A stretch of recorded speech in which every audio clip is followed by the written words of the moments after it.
ఈ వీడియో మీరు చూస్తున్నారంటే, మీరు చాలా అదృష్టవంతులనే చెప్పాలి. మనం ఒక తరాన్ని కోల్పోతున్నాం. పెద్దవారు ప్రతి ఒక్క చిన్న పిల్లలకి, మనకు కూడా చాలా సార్లు చెప్పారు. భారతీయ సాంప్రదాయంలో నరఘోష లేదా నరదిష్టిని తీయడం అన్నది చాలా కష్టమైనది. నరఘోష, నరదిష్టి వల్ల ప్రతికూల శక్తిని ఎక్కువగా మన ఆరాలో స్టోర్ చేసుకుంటూ ఉంటాం. దానివల్ల మనము ఎప్పుడూ ఇబ్బందులు పడుతూనే ఉంటాం. మనము చాలామంది దీనికోసము ఇప్పుడు తలనొప్పొచ్చింది. వెంటనే హాస్పిటల్‌కెళ్తాం, టాబ్లెట్ వేసుకుంటాం గానీ, ఎవరైనా దిష్టి తీసుకుంటారా? దిష్టి తీసుకొని టాబ్లెట్ వేసుకున్నారనుకో వెంటనే తగ్గుతాది. ఒకసారి ప్రయత్నించి చూడండి. అది మరీ కాకుండా సిటీలో ఉన్నవాళ్ళు, బయట దేశంలో ఉన్నవాళ్ళు ఈ ప్రక్రియని పూర్తిగా మర్చిపోయారండి. ఇప్పుడు ఏదన్నా కావాలి అంటే ఈవిల్ ఐని వేసుకుంటున్నారు. ఈవిల్ ఐని వేసుకోవడం వల్ల దిష్టి పోతుంది అని అంటారు. కానీ మీకు తెలియని విషయం ఏంటంటే నెగెటివ్ ఎనర్జీని అది అట్రాక్ట్ చేస్తుంది. దానివల్ల మీరు ఇంకా ఇబ్బందులు పడుతూ ఉంటారు. మరి మీ అందరి కోసం ఈ చిన్న వీడియో చేస్తున్నానండి. దయచేసి మొదటి నుంచి చివరి వరకు చూడండి. ఇందులో ఏ ఒక్క ప్రక్రియ మీకు ఈజీ అనిపిస్తుందో, సులభంగా ఉంటుందో ఆ ప్రక్రియతో మీరు మీ ఇంట్లో ఉన్న దిష్టిని, మీ పిల్లలకి, మీకు ఉన్న దిష్టిని తొలగించుకొని పాజిటివ్ ఆరాతో శక్తివంతంగా ఉండాలని కోరుకోవడానికి ఇదొక చిన్ని ప్రయత్నం. భారతీయ సాంప్రదాయంలో దిష్టి అంటే నరఘోష లేదా నరదృష్టిని తీయడం అన్నది మని చాలా కష్టమైనది. అలానే ఇది తీయకపోతే మనిషిపై ఉన్న ప్రతికూల శక్తులు మనిషిపై దాడులను చేస్తాది. కాబట్టి దిష్టి తీయడం ద్వారా ఈ ప్రతికూల శక్తులను తొలగించడానికి పెద్దలు సూచించిన కొన్ని ప్రాచీన పద్ధతులను ఇక్కడ తెలియజేయబోతున్నా. ఆయుర్వేదం, జ్యోతిష శాస్త్రం మరియు తరతరాలుగా వస్తున్న ఆచారాల ప్రకారం దిష్టిని తీయడానికి కొన్ని ప్రామాణికమైన పద్ధతులే ఉన్నాయి. వాటిని వివరంగా ఇక్కడ తెలుసుకుందాం. మొదటిది ఏంటి అంటే రాళ్ళ ఉప్పు. రాళ్ళ ఉప్పు చాలా ప్రాచీనమైన పద్ధతి. సముద్రపు ఉప్పుకు నెగెటివ్ ఎనర్జీని లాగేసుకునే గుణం ఉంటుంది అని శాస్త్రాలు చెప్పుతున్నాయి.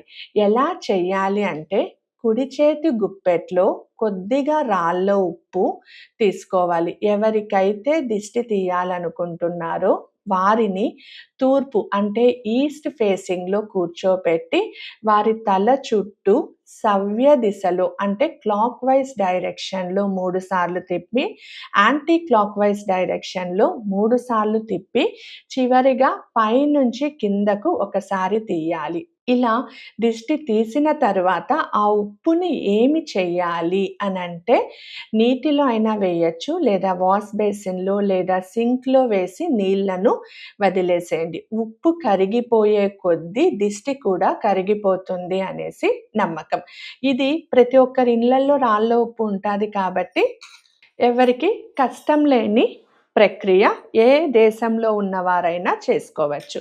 ఇక రెండవ పద్ధతిలోకొస్తే ఎండు మిరపకాయలు, ఉప్పు, ఆవాలతో తీవ్రమైన దిష్టి ఉన్నప్పుడు పిల్లలు అకారణంగా ఏడుస్తున్నా లేదా అకస్మాత్తుగా అనారోగ్యం పాలైనా ఈ పద్ధతిని పాటించొచ్చు. ఎలా చేయాలంటే ఎడమ చేతిలో 3 లేదా 5 ఎండు మిరపకాయలు తొడిమెలతో ఉన్నవి, కొద్దిగా రాళ్ళుప్పు, కొద్దిగా ఆవాలు, కొద్దిగా మట్టి, పొడి మట్టి మన రోడ్లో దొరుకుతది కదా! ఆ పొడి మట్టి. దొరకలేదంటే మాత్రం ఈ 3 వస్తువులతోనే చేసుకోవచ్చు. వ్యక్తి తల చుట్టూ ఎడమ నుంచి కుడికి 3 సార్లు, కుడి నుంచి ఎడమకు 3 సార్లు తిప్పాలి. తిప్పిన తరువాత వీటిని నేరుగా నిప్పులలో వేయాలి, మంటలో వేయాలి. మిరపకాయలు కాలుతున్నప్పుడు ఘాటు వస్తే దిష్టి లేనట్టు, ఘాటు రాకపోతే దిష్టి ఉన్నట్టు పెద్దలు చెప్పారు. మరి బయట దేశంలో ఉన్నవారు ఏం చేయాలంటే దాన్ని పూర్తిగా జిప్‌లాక్ కవర్‌లో ప్యాక్ చేసేసి బయట ఉన్న డస్ట్‌బిన్‌లో పడేసేయండి. ఇది కూడా సులభమైన పద్ధతే కదండీ! పిల్లలకి అకారణంగా ఏడుస్తుంటే కూడా ఈ పద్ధతి చాలా శ్రేష్టంగా పనిచేస్తుంది. ఇక మూడవది, ఇది శుభకార్యాలు జరిగినప్పుడు, పండగ సమయంలో, కొత్త బట్టలు వేసుకున్నప్పుడు లేదా ప్రయాణాలు చేసి వచ్చినప్పుడు ఈ పద్ధతిని పాటిస్తారు. ఏంటిది అంటే పసుపు, నీళ్ళు, కొద్దిగా సున్నము, తరువాత అందులో పసుపు వేశారంటే అది ఎర్ర నీళ్ళ హారతిగా మారుతుంది.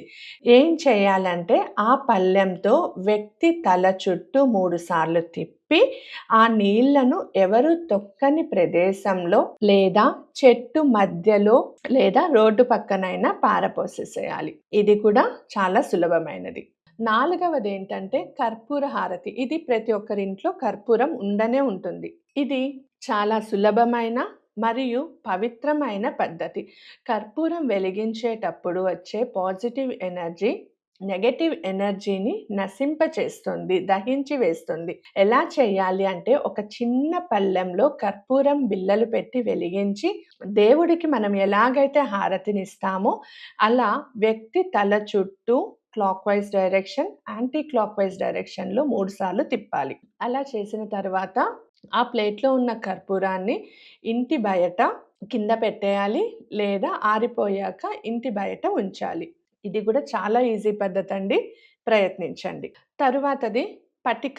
పటిక కూడా మీకు అన్ని షాప్స్‌లో దొరుకుతుంది. బయట దేశాల్లో ఉన్న వాళ్ళకి కూడా జనరల్ స్టోర్స్‌లో దొరుకుతాదండి. దీర్ఘకాలిక అనారోగ్యంతో బాధపడే వారికి, చిన్న పిల్లలకు పటికతో దిష్టి తీస్తారు. ఎలా చేయాలంటే ఒక చిన్న పటిక ముక్కను తీసుకొని తల చుట్టూ శరీరం పైనుంచి కిందకు తుడుస్తున్నట్లుగా 3 సార్లు తిప్పాలి. తిప్పిన తరువాత ఆ పటికను నిప్పులలో వేయాలి. అది కరిగి ఒక ఆకారం వస్తుంది. ఆ ఆకారాన్ని పట్టి మనుషుల దిష్ట, జంతు దిష్ట అని పెద్దలు అంచనా వేస్తారు. కరిగాక దాన్ని ఎవరు తొక్కని చోట పడేసేయాలి. బయట దేశాల్లో ఉన్న వాళ్ళకి కాల్చలేం కాబట్టి ధైర్యంగా నీళ్ళల్లో పడేసి ఆ నీళ్లను చెట్టు మొదల్లోనో ఎవరు తొక్కని ప్రదేశాలలో అయినా పడేసేయొచ్చు. తరువాతది నిమ్మకాయలు. ఇది ప్రతి ఒక్కరికి తెలిసిందే. ప్రయాణాలలో మనం ఎక్కడైనా బయలుదేరేటప్పుడు 4 టైర్స్ దగ్గర 4 నిమ్మకాయలని పెట్టి చేస్తాం కదా! అలానే కొత్త వాహనాలు కొన్నప్పుడు వ్యాపార సంస్థలకు బాగా నీరసంగా ఉన్న వ్యక్తులకు నిమ్మకాయలతో దిష్టి తీస్తారు. ఎలా చేయాలంటే ఒక నిమ్మకాయను తీసుకొని వ్యక్తి తలపైన చుట్టూ 3 సార్లు తిప్పాలి. ఆ తరువాత దాన్ని అడ్డంగా 2 ముక్కలు కోసి ఆ ముక్కలకు కుంకుమను అద్దాలి. ఆ 2 ముక్కలను తీసుకెళ్ళి 4 రోడ్లు కలిసే జంక్షన్‌లో ఎవరు చూడకుండా లేదా ఇంటికి దూరంగా 2 వేర్వేరు దిక్కులలో పడేసేయాలి. ఇది కూడా చాలా సులభమైనది. బయట దేశాల్లో ఉన్నవాళ్ళు, సిటీలో ఉన్నవాళ్ళు ఏం చేయొచ్చంటే చక్కగా దీన్ని డస్ట్‌బిన్‌లో పడేసేసేయండి. ఎవరికీ కనిపించదు. మరి ఇన్ని ప్రక్రియలలో మనకు ఆరోగ్యం ఉంది, వ్యాపార అభివృద్ధికి ఉంది, అలాగే చిన్న పిల్లలకి ఉంది, జంతు దిష్ట, నరదిష్ట అని తెలపడానికి ఉంది. పిల్లలు ఏడ్చేటప్పుడు ఎలా తీయాలి, చిన్న చిన్న ఒళ్ళు నొప్పులొచ్చినప్పుడు ఎలా తీయాలి అనేసి, బయట వెళ్ళొచ్చినప్పుడు ఎలాగా, ఫంక్షన్‌కి వెళ్ళినప్పుడు ఎలాగా అని ఇన్ని విషయాలు తెలుసుకున్నాం గదా!